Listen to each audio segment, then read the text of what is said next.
Today we're down in downtown Charleston at Farfalle, my favorite chef Michael Toscana's Italian restaurant, his first Charleston restaurant. We've also been to Porchetta and Fugazi. I have links to those at the end of the video. But this is his upscale Italian restaurant with great Italian dishes and craft cocktails. Let's check it out. I'm a Charleston native. I love to go on cruises, travel to amazing places, and enjoy local cuisine. This is local Charleston.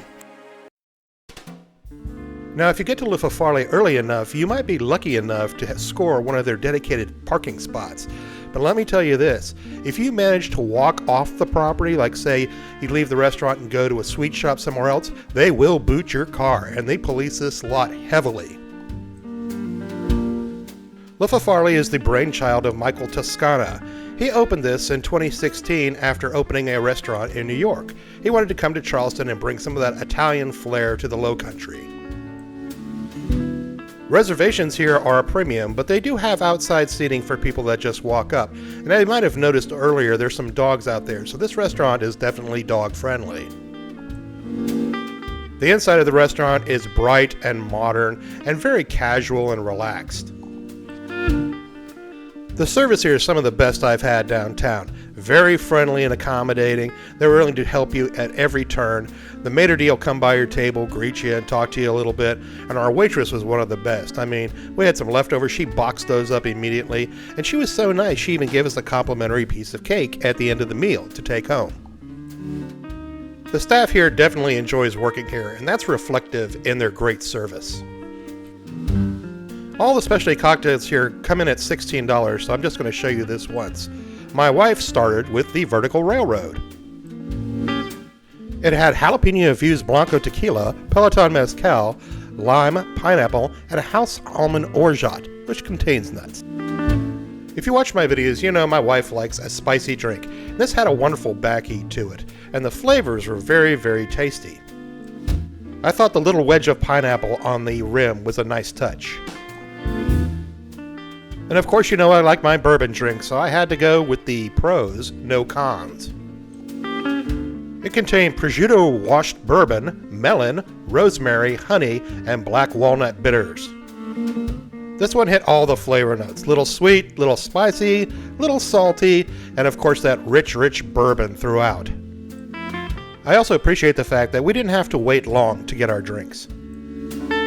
The cocktails were so good that later on the meal we decided to go with a second round. Now my wife stuck with the Vertical Railroad, but I went with the One Trick Pony. It had Rittenhouse Rye, Averna, Blood Orange, Ginger, Honey, and Lemon.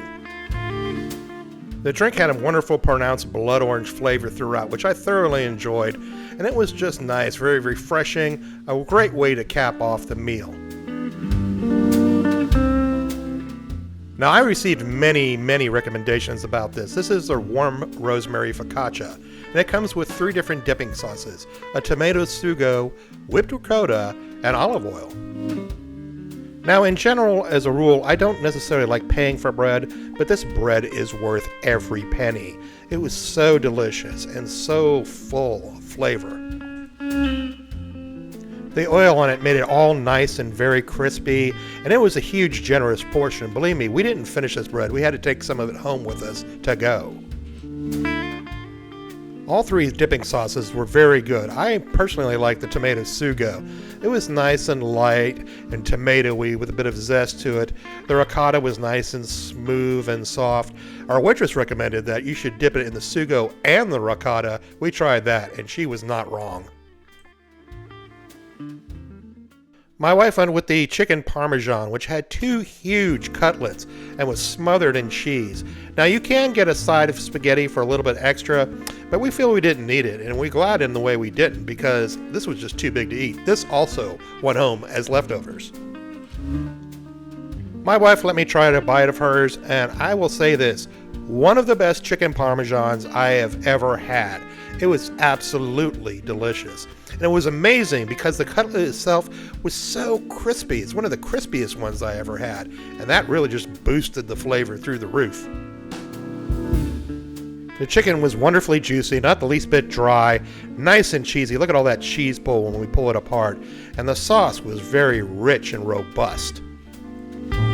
If you're a fan of chicken parm, I highly recommend this. You will not be disappointed. Now for me, this was a tough decision because they have so many great pastas to try, but I went with the Bucatini with Italian sausage, broccoli rabe, long hot peppers, basil, and tomato.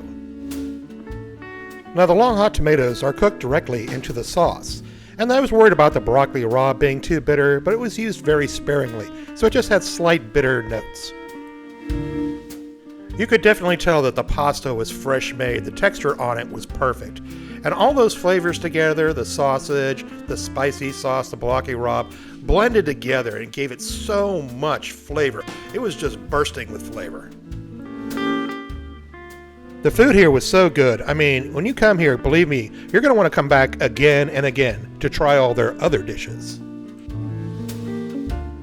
La Farfalle was just a great dining experience. And it was funny, my wife said, on a scale of 1 to 10, what would you give it? And I said, well, I'd have to give it a 10 because I couldn't think of one single point that I'd have to take away from them. Everything was 5-star top-notch. Excellent service, delicious food, wonderful atmosphere, friendly people. Believe me, you need to put this place on your list today. I can see now why so many people rave about it. If you enjoyed this video, please like, subscribe, and follow.